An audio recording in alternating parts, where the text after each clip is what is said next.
살다 보면 정말 즐겁고 기대가 되는 때도 있지만 그렇지 않은 때도 있잖아요.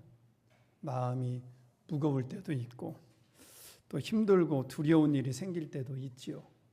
그럴 때 여러분들 어떻게 그 상황을 이겨나가시나요? 신앙생활을 하지만 뜻하지 않은 사고가 일어나기도 하고 또 문제가 발생하기도 하지요. 그러면 가끔은 이런 생각도 들어요. 하나님 앞에 삐딱하게 한번 어깃장을 놓고 싶은 마음도 생겨요. 그때 우리가 조금 조심해야 합니다. 섣불리 말하고 섣불리 행동하면 나 스스로가 나에게 하나님이 역사하실 공간을 내가 막아버리는 게 되거든요. 하나님이 나한테 역사하셔야 하잖아요. 근데 내 스스로가 그런 상황이 된다고 함부로 하기 시작하면 하나님이 역사하실 영역을 내가 다른 걸로 채워버리는 거거든요. 그래서 그럴 때일수록 우리가 더 조심해야죠. 사단, 악한 영들이 들어오지 않도록. 성도 여러분, 성경에 없는 내용이지만 성경의 인물을 기본으로 해서 되어진 이 유명한 말을 아시죠? 이 또한 지나가리라. 이게 성경에 없는 이야기지만 성경 인물 솔로몬에 관한 이야기예요. 하나님이 살아계십니다. 아무리 내가 난관에 파묻혀 있는 것 같아도 하나님이 우리를 살리시고 독생자 예수를 죽이시면서까지 건져내신 분이니까 우리에게를 인도해 주시리라 믿습니다.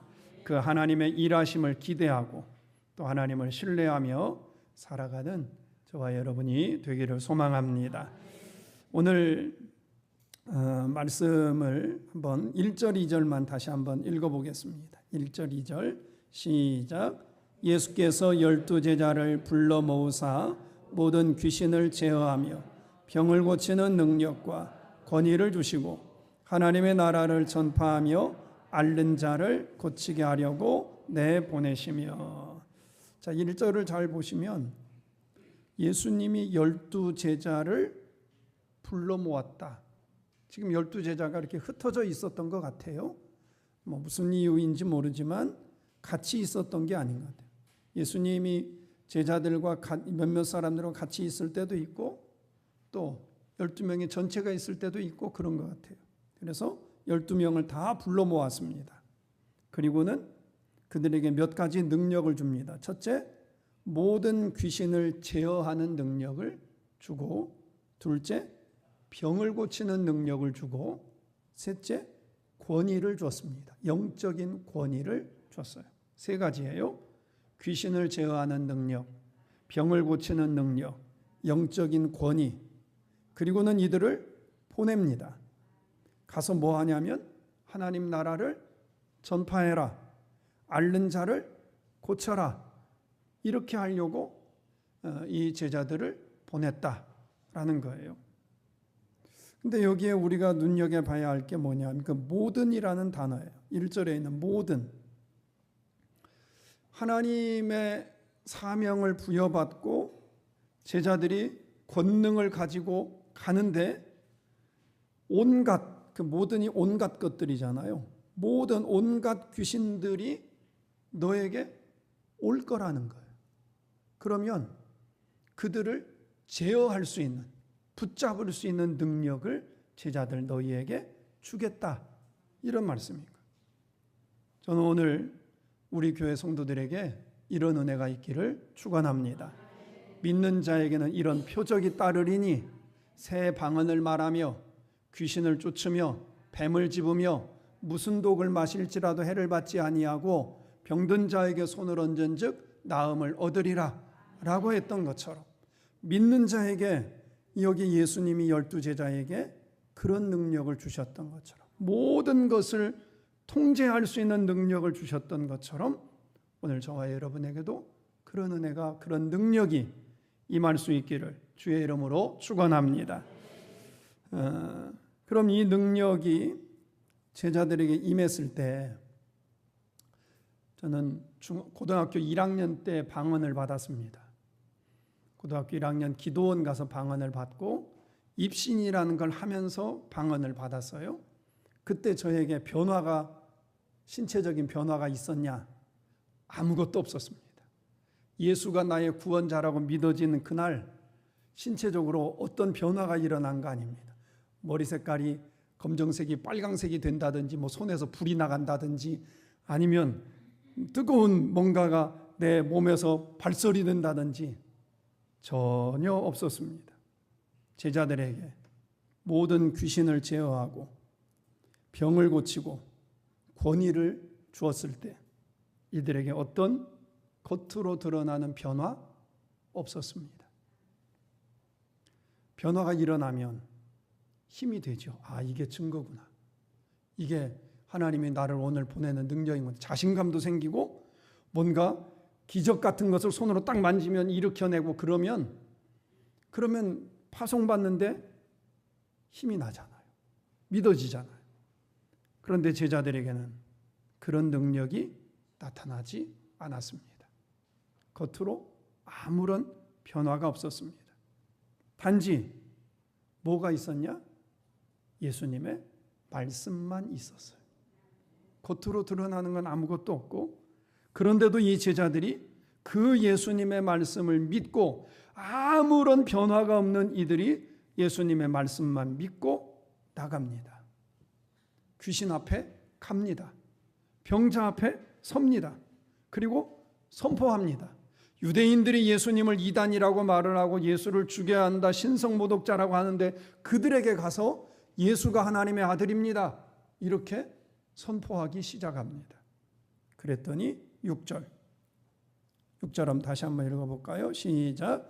제자들이 나가 각 마을에 두루 다니며 곳곳에 복음을 전하며 병을 고치더라. 유대예요. 유대인들 사이에 가서 이런 일을 한 거죠. 오늘 우리들에게도 이런 하나님의 역사가 일어날 수 있기를 소망합니다. 어떻게 이런 일이 이들에게 일어났을까? 제자들이 속성으로 스킬을 배운 게 아니에요. 어떤 기술을 단기간 배운 게 아닙니다. 특별 훈련을 받은 것도 아닙니다. 제자들이 한 것이라고는 자기들의 삶의 환경에 있다가 예수님 부르니까 모여서 너희에게 이런 능력을 준다. 가라. 그냥 그게 전부입니다. 갔어요. 그럼 예수님의 능력이 이들에게 어떻게 나타났을까? 그들이 주님의 말씀에 순종했을 때 그들에게 능력이 나타나게 된 줄로 믿습니다. 엘리야가, 우리가 엘리야의 이야기를 잘 알죠. 3년 6개월 동안 비를 내리지 않게 합니다. 그리고 또 3년 6개월 동안 내리지 않던 비를 기도함으로 비가 내리게 합니다. 하늘에서 불이 임합니다. 제단에 다 물을 붓고 태울 수 없는 곳에 불이 임하고 850명의 우상을 섬기는 선지자들과 싸워서 승리합니다. 엘리야가 태어날 때부터 이런 능력이 있었던 게 아닙니다. 어떤 수련을 해서 기술을 배운 게 아닙니다. 그는 야고보서에 이렇게 써 있습니다. 읽어봅니다. 시작. 엘리야는 우리와 성정이 같은 사람이로되 그가 비가 오지 않기를 간절히 기도한 즉 3년 6개월 동안 땅에 비가 오지 아니하고. 엘리야는 저와 여러분하고 성정이, 우리의 모습이, 마음이, 능력이 똑같다는 거예요. 그런데 이 엘리야가 하나님의 능력을 행할 수 있었던 비결은 뭐냐? 하나님의 말씀에 믿고 그대로 행하였다라는 겁니다. 하나님이 말씀하니까 그 말씀대로가 선포했더니 비가 멈췄고 3년 6개월 동안 비가 오지 않았고 그 3년 6개월 동안 내리지 않던 비를 보고 또 하나님의 말씀에 순종하여 선포했더니 비가 내리기 시작했던 거죠. 엘리야가 능력이 있어서 그렇게 된 게 아닙니다. 엘리야는 능력 없지만 하나님의 말씀에 순종하였더니 하나님이 비를 멈추게 하고 내리게 하고 불이 임하게 하신 줄 믿습니다. 우리가 능력이 있는 게 아닙니다. 화요 성경 공부를 지금 6분이 하고 계시는데요. 지난주에 이런 내용을 잠깐 배웠습니다. 온유라는 걸 배웠습니다. 온유의 의미는 부드럽다 이런 뜻이 아니라 내게 능력이 있어요. 힘이 있어요. 생각이 있어요. 내게 방법도 있어요. 그런데 하나님이 다른 걸 말씀하시면 내 힘이나 내 방법이나 내 계획을 내려놓고 그분의 뜻에 따라가는 겁니다. 이게 온유예요. 예수님이 십자가에서 내려올 수 있었잖아요. 사람들이 조롱할 때 근데 안 내려와요. 왜냐하면 그게 하나님의 뜻이니까. 그래서 온유인 거예요. 엘리야가 그랬습니다. 온유함으로 하나님의 말씀에 전적으로 순종을 한 겁니다. 그랬을 때 감히 사람의 능력으로 할 수 없는 놀라운 일들을 하나님이 엘리야를 통하여 일으켜 주신 줄 믿습니다. 저와 여러분이 하나님 앞에 온유한 사람, 그분의 말씀이라면 팥으로 메주를 쓴다 하여도 그렇게 되리라고 믿는 그런 온유한 믿음이 있기를 소원합니다. 성도 여러분, 저와 여러분도 하나님이 말씀하신 그대로 이루어질 거라고 믿고 내가 지금까지 90년을 이렇게 살아왔지만 이 방법보다 하나님 말씀에 따르겠습니다. 제자들처럼 겉으로 드러나는 아무런 변화가 없지만 주님이 말씀하셨으니 믿고 가겠습니다.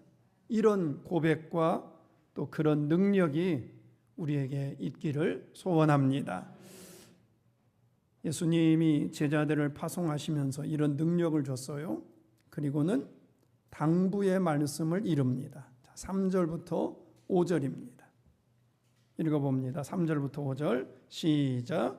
이르시되 여행을 위하여 양식이나 돈이나 옷을 가지지 말며 어느 집에 들어가든지 거기서 머물다가 거기서 떠나라.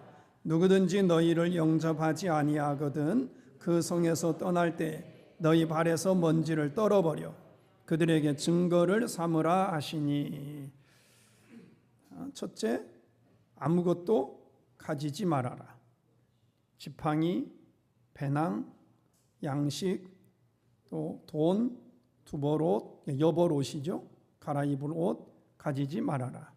둘째, 어느 집에 들어가든지 그냥 그 집에 머물러라. 그리고 사역을 감당해라. 셋째, 복음을 들은 사람들이나 가정에서 잘 영접해 주지 않으면 그들 집에서 나와라. 신발에 먼지를 떨어버리고 나와라.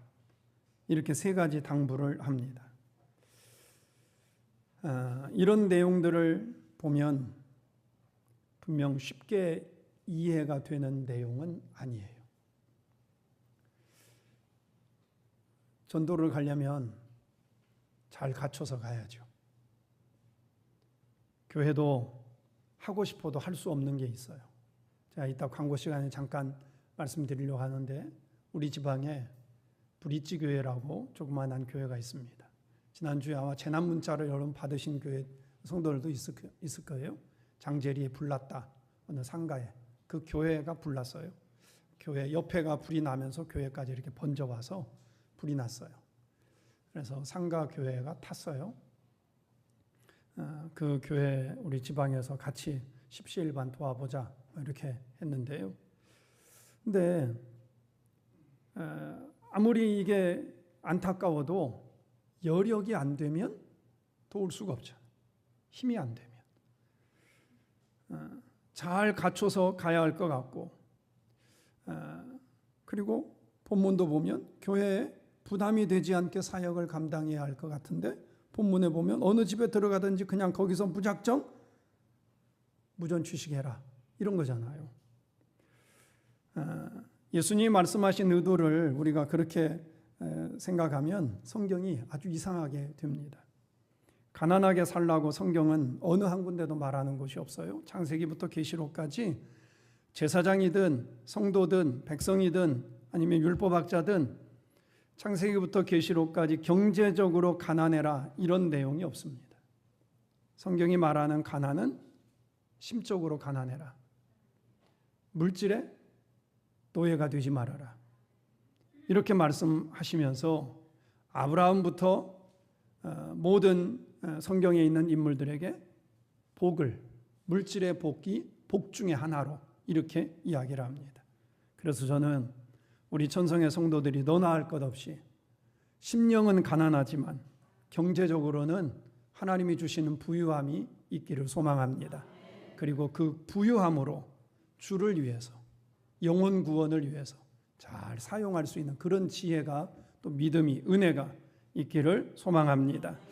예수님이 말씀하신 이 내용을 보면 두 가지의 시각에서 우리가 봐야만 합니다. 첫째는 전도자의 시각이에요. 사명을 부여받고 전도를 나간 사람은 이런 마음으로 하라라는 거예요. 그게 뭐냐? 제자들은 본인들이 원해서 파송을 간 게 아니에요. 예수님이 불렀어요. 일방적으로 능력 줬어요. 그리고 일방적으로 가서 복음 전해라. 순종했어요.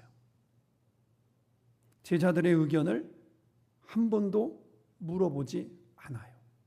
그냥 능력 받을래? 물어보지 않아요. 능력 줘요. 전도할래? 안 물어봐요. 전도해라. 또 이것 가지지 말아라. 저거 가지지 말아라. 명령해요. 예수님이 이렇게 말씀하신 데에는 사명자의 삶은 하나님이 책임질 테니까 너는 거기에 매달리지 말아라. 네가 해야 할 일은 다른 데 있다. 그게 뭐냐? 여기에 성경 구절을 봅니다. 시작. 그런즉 너희는 먼저 그의 나라와 그의 의를 구하라. 그리하면 이 모든 것을 너희에게 더하시리라. 예수님이 지금 제자들에게 요구하는 건 뭐냐면 복음 전하는 일에 최우선을 두고 먹는 거, 입는 거, 마시는 거 그거 집중하다, 거기에 시간을 허비하다 보면 정작 너희들이 해야 할 부여받은 그 사명, 그건 뒷전이 될 수 있으니까 그건 뒤로 하고, 그건 내가 책임질 테니까 너희는 오직 복음 전하는 일에, 영혼 구원하는 일에, 묶여져 있는 영혼들을 살려내는 일에, 풀어내는 일에, 거기에 삶의 최우선을 두고 너희들은 그 일을 감당해라. 어느 집에 들어가서 그 집에서 뛰쳐나오거나 이럴 때 복음이 얼마나 중요하고 긴급하기에 저 사람들은 여보옷도 챙기지 않고 도시락도 없고 우산도 없이 저렇게 분주하게 뛰어다니는가. 이 모습을 보면 다른 사람들이 정말 복음이 중요한가 보다, 예수 믿어야 하는가 보다, 천국을 진짜 있나 보다 이렇게 여길 거 아니냐.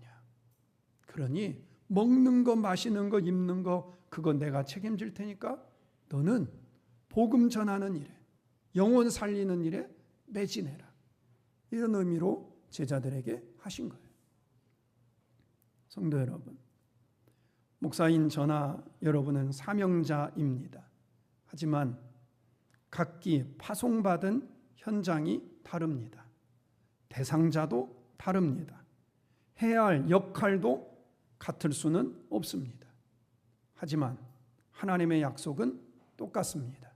하나님이 우리를 부르셨습니다. 하나님이 우리를 사명자로 부르셨어요. 그리고 맡겨진 사명을 허락하신 현장에서 최우선으로 여기고 그것을 감당하며 나아갈 때 하나님이 우리의 삶을 책임져 주겠다. 이게 하나님의 약속인 줄로 믿습니다. 두 번째는 이제 사명을 부여받은 제자의 시각이 아니에요. 이제는 복음을 들은 성도들의 시각이에요. 본문하고 똑같은 내용이 자세하게 설명된 게 마태복음 10장에 있습니다. 마태복음 10장으로 가보겠습니다. 여기 길어서 화면에 없어요. 성경을 찾으셔야 합니다.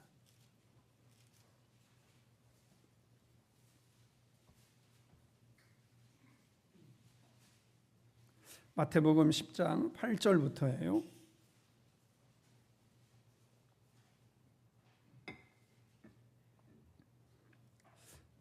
제가 한번 읽어보겠습니다. 8절부터 병든 자를 고치며 죽은 자를 살리며 나병 자를 깨끗하게 하며 귀신을 쫓아내되 너희가 거저 받았으니 거저 주라. 그러니까 예수님이 제자들을 보내면서 이런 능력을 너희가 거저 받았으니 너희도 그렇게 행하라 라는 거예요. 9절 너희 전대에 주머니에 금이나 은이나 동을 가지지 말고 여행을 위하여 배낭이나 두벌옷이나 신이나 지팡이를 가지지 말라. 이는 일꾼이 자기의 먹을 것을 받는 것이 마땅함이니라. 그러니까 네가 먹을 거 챙기지 않아도 된다. 먹을 거 하나님이 알아서 사람을 통하여 챙길 테니까 그거 걱정하지 말아라. 또 11절 어떤 성이나 마을에 들어가든지 그 중에 합당한 자를 찾아내요.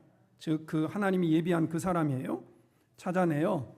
너희가 떠나기까지 거기서 머물라. 또 그 집에 들어가면서 평안하기를 빌라. 그 집이 이에 합당하면 너희 빈 평안이 거기 임할 것이요 만일 합당하지 아니하면 그 평안이 너희에게 돌아올 것이니라. 누구든지 너희를 영접하지도 않고 복음을 전했는데 너희 말을 듣지도 않거든. 그러면 그 집에서 나와라. 그 성에서 나와라.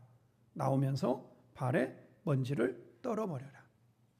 그러면 복음을 받아들이지 않았고 또 복음을 받아들인 자의 책임을 다하지 않은 그 사람에게 15절 내가 진실로 너희에게 이르노니 심판날에 소돔과 고모라 땅이 그 성보다 견디기 쉬우리라.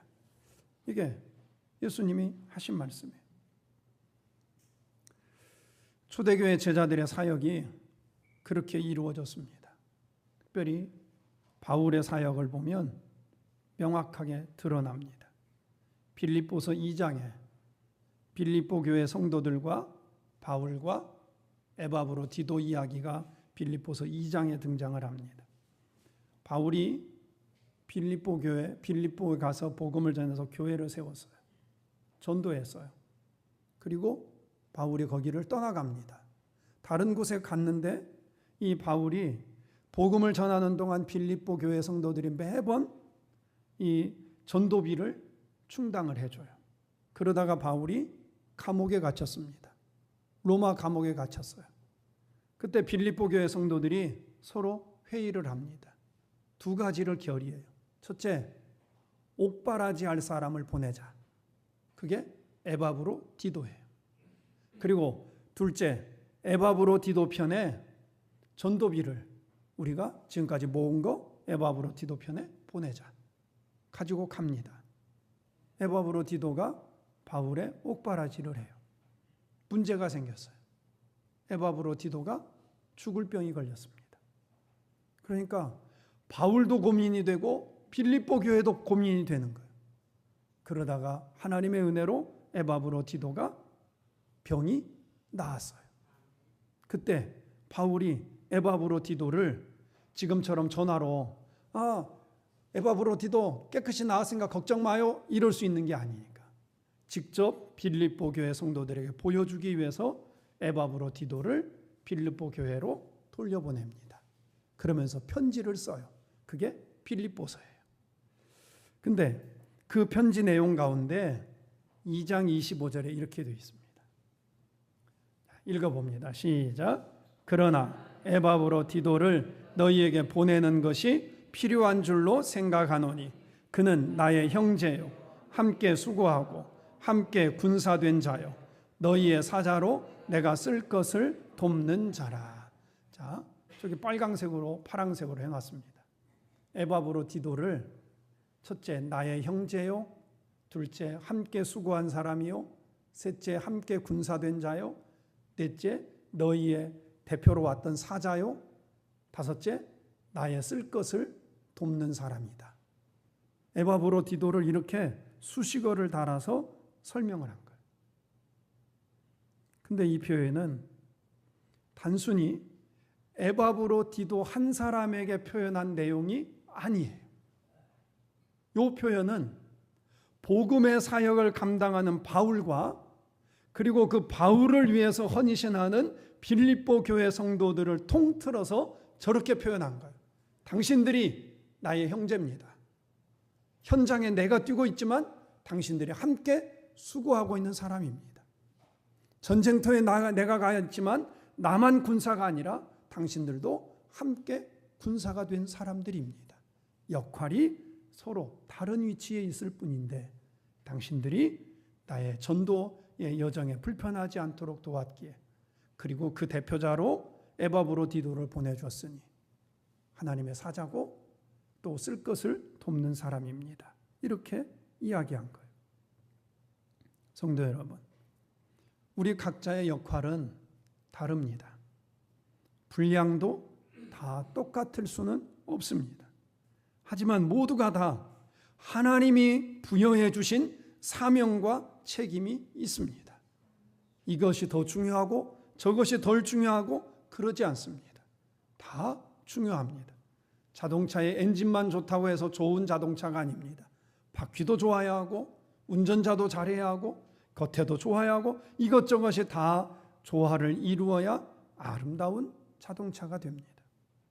똑같이 우리는 복음을 전하는 자이든 복음을 전하는 자를 돕는 자이든 우리가 똑같이 하나님의 나라를 세워가야 하고 하나님이 기뻐하시는 일들을 영혼 구원을 위하여 힘써야 할 줄로 믿습니다. 이 일을 위해서 나아갈 때 저는 하나님이 저렇게 우리를 여겨주시리라고 믿어요. 하나님이 우리를 부를 때 네가 나의 형제다. 나와 함께 수고한 사람이다. 나의 군사다. 그리고 나의 사자다. 내가 쓸 것을 돕는 하나님의 일꾼이다. 이렇게 여겨주시리라고 믿습니다. 네, 여러분, 이 한 주도 우리가 주님에게 맡겨진 사명을 어떤 위치에 있던 어떤 역할을 맡았던 오직 주를 위해 감당하고 그래서 하나님이 인정해 주시는 하나님의 자녀로 세움받을 수 있는 저와 여러분 되기를 주의 이름으로 축원합니다.